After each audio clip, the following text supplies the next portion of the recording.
Специјализантот за нерешени надпревари Осогово и во деветото коло остана доследен на тоа што се специјализира во ова првенство, подолба на бодовите со противниците, било да се игра во гости или на свој терен.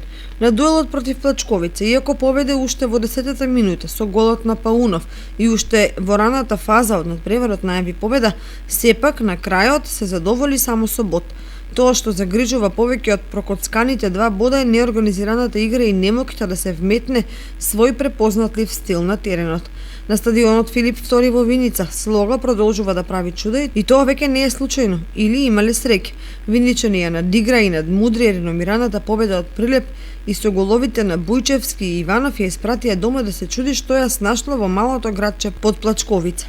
Гостите дури може да бидат благодарни што напаѓачите на Слога не постигнаа уште некој гол за поубедлив триумф, бидејќи имаа барем уште 2-3 шанси.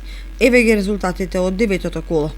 Во Кавадарци Тиквеш Каменица Саса 3:0, во Штип Брегалница Росоман 6:1, во Гевгелија Кожув Кидго 2:1, во Кочани Осогова Плачковица 1:1 и во Виница Слога победа 2:0. Во следното 10-то коло Осогова повторно игра на свој терен против Кожув, како и Слога која ја пречекува екипата на Росоман.